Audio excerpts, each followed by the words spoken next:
శ్రీమాత్రే నమ. జయ గురు దత్తాత్రేయ నమ.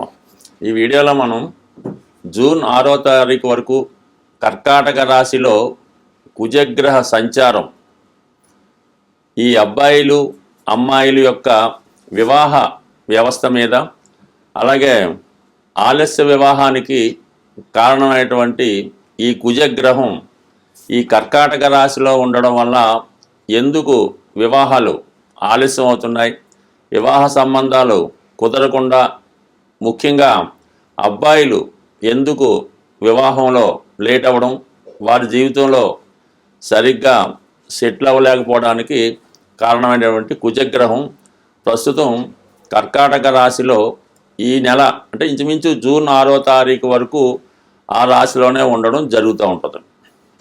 అయితే కుజుడికి అది నీచ స్థానం అవటం వల్ల తను అత్యంత పవర్ఫుల్గా బలంగా పనిచేయలేకపోతుంటాడు. సాధారణంగా వివాహం జరగడానికి, వివాహం తర్వాత అన్యోన్య దాంపత్యం ఉండడానికి కుజగ్రహం చాలా వరకు కారణమవుతూ ఉంటుంది.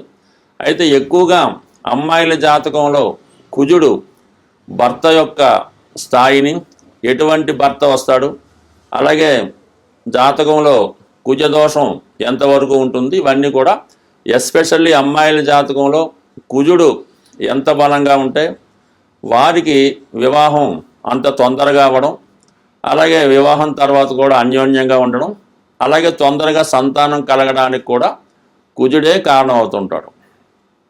అయితే అబ్బాయిల జాతకంలో కుజుడు ఎంత బలంగా ఉంటే ఆ అబ్బాయి అంత తొందరగా జీవితంలో తొందరగా చదువు పూర్తి చేసి ఎంబటినే ఉద్యోగంలో చేరి వివాహం కూడా తొందరగా జరగడానికి, అంటే తొందరగా సెటిల్ అవ్వడానికి మగవారి జాతకంలో కుజుడు అత్యంత బలంగా ఉంటే ఆ బలం యొక్క స్థాయిని బట్టి అబ్బాయి యొక్క భవిష్యత్తు, అతని వివాహం, అతని క్యారెక్టరు ఇవన్నీ కూడా ఆధారపడి ఉంటాయి.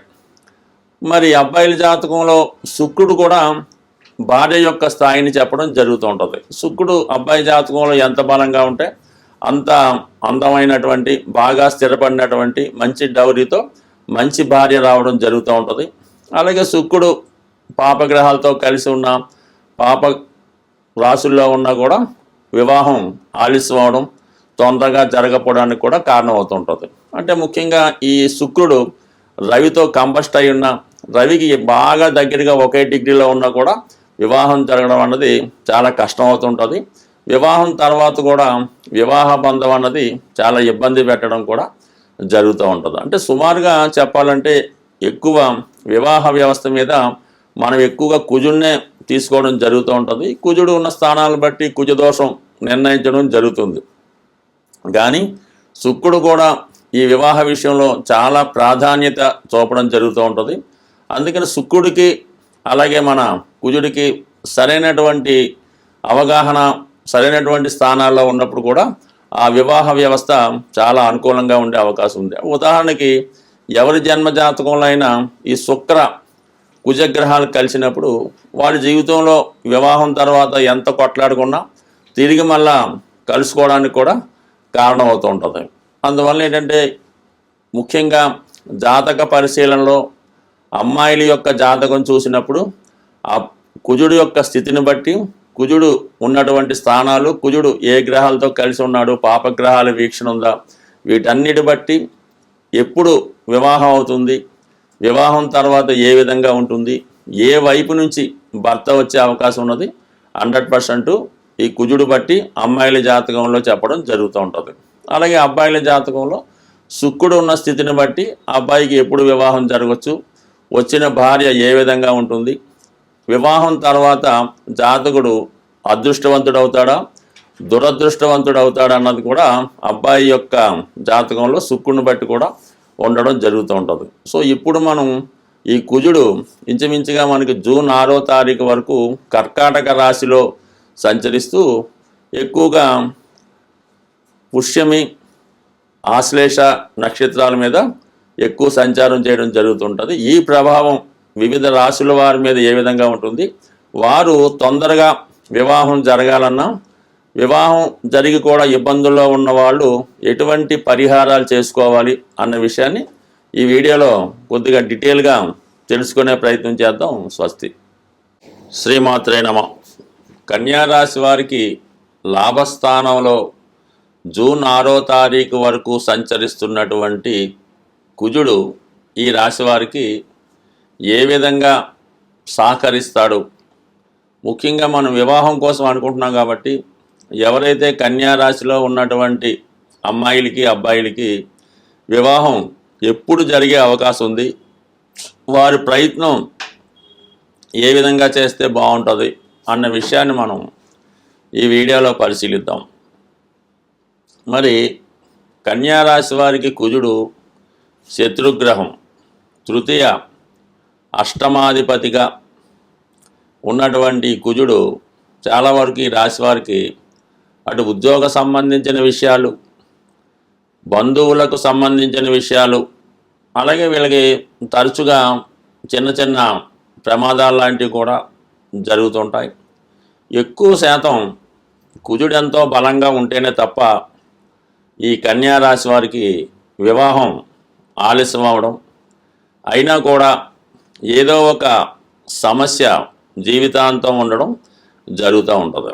అలాగే ఆర్థిక పరంగా కూడా ఎంత ధనం సంపాదించినా సమయానికి ధనం సరిపోకపోవడం, ఈ విధంగా కొంత ఆర్థిక పరమైనటువంటి ఒత్తిడి, రుణ బాధలు ఇవన్నీ కామన్గా ఈ కన్యా రాశి వారికి ఉండడం జరుగుతూ ఉంటుంది. అయితే ఈ వివాహ విషయం అనుభవంలో ప్రస్తుతం కుజుడు 11వ స్థానంలో ఉండి ధనస్థానాన్ని అంటే 2వ స్థానాన్ని చూస్తాడు. కుటుంబ స్థానం అంటే మనకి ఏదన్నా ఒక అబ్బాయికి ఎవరికైనా వివాహం జరగాలంటే సప్తమ స్థానం క్లియర్గా శుభగ్రహంతో ఉండాలి, 2వ స్థానం కూడా శుభంగా ఉండాలి. ఎందుకంటే కుటుంబం ఏర్పడాలంటే ఒక సంఖ్య పెరుగుతూ ఉంటుంది.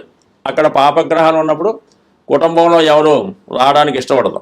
అందుకని ఈ కుజుడు ఈ రాశి వారికి పాపగ్రహం అవుతూ మన ధనస్థానాన్ని వీక్షించడం జరుగుతూ ఉంది, కుటుంబ స్థానాన్ని చూస్తున్నాడు. ఆ కారణం వల్ల మరి ఈ రాశి వారికి జూన్ 6వ తారీఖు వరకు మీరు ఎంత కష్టపడ్డా వివాహం అన్నది నిర్ణయం అన్నది చాలా స్ట్రగుల్ పడవలసి ఉంటుంది. ఇంకా అర్జెంటు తప్పదు అనుకున్న వాళ్ళు కుజగ్రహానికి తగు విధమైనటువంటి పరిహారం చేసుకోవలసి ఉంటుంది.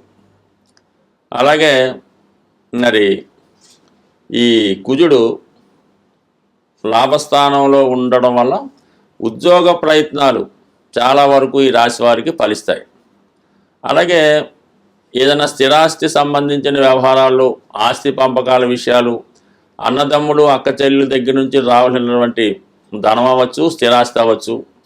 అలాగే మీకు ఏదైనా ఆకస్మిక ధనలాభం లాంటిది, ఏదో ఇన్సూరెన్సో చిట్ ఫండో వేరే ద్వారా రావాల్సింది, ఆర్థిక పరంగా మాత్రం చాలా వరకు సక్సెస్ని మనకి ఇవ్వడం జరుగుతూ ఉంటుంది. ఈ కుజగ్రహం లాభస్థానంలో ఉండడం వల్ల కొత్త ఉద్యోగ ప్రయత్నాలు కూడా ఫలిస్తాయి. ఈ వివాహానికి కుజుడు ఒక్కడే అడ్డంకి కాకుండా ప్రస్తుతం ఈ రాశి వారికి సప్తమ స్థానంలో సంచరిస్తున్నటువంటి శుక్ర, రాహు, శని గ్రహాలు. శని సాధారణంగా ఆలస్య వివాహాన్ని ఇవ్వడం అన్నది సర్వసాధారణం.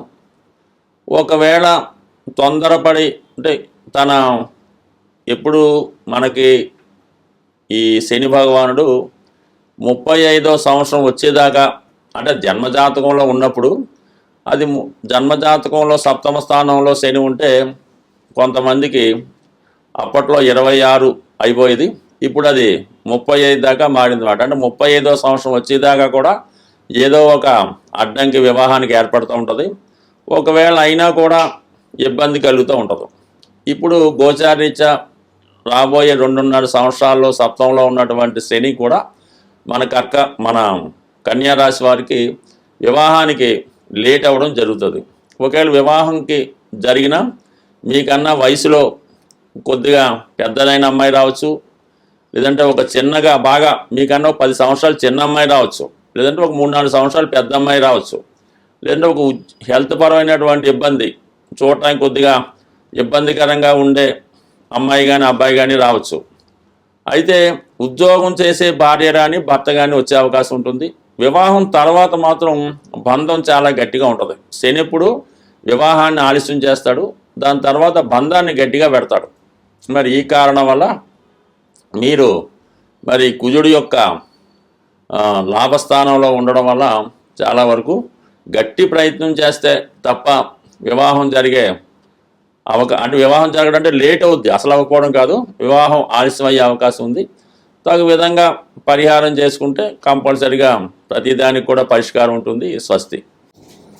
వివాహం ఆలస్యం అవుతున్నవారు, వివాహం తర్వాత భార్యాభర్తల మధ్య విభేదాలు ఉన్నవాళ్ళు, తొందరగా వివాహం కావాలన్నా ఏదైనా ప్రతిదానికి ఒక పరిహారం ఉంటుంది. కాబట్టి సాధ్యమైనంత వరకు ఈ సుబ్రహ్మణ్య స్వామి ఒకటి కారణం అవుతుంటారు, ఆంజనేయ స్వామి కూడా ఒకటి కారణం అవుతూ ఉంటుంది. అంటే మనకి కలియుగంలో హనుమాను తొందరగా అనుగ్రహించే గ్రహం కాబట్టి ముఖ్యంగా ఒక 8 మంగళవారాలు ఆంజనేయ స్వామి వారి ఆలయంలో 108 తమలపాకులు, ఒక 5 బాగా ముగ్గిన అరటిపళ్ళు, కొద్దిగా సింధూరం, ఒక కొబ్బరికాయ ఇవి తీసుకొని స్వామివారికి తమలపాకులతో అర్చన జరిపించి ఒక 8 మంగళవారాలు కంప్లీట్గా అర్చన చేయవలసి ఉంటుంది.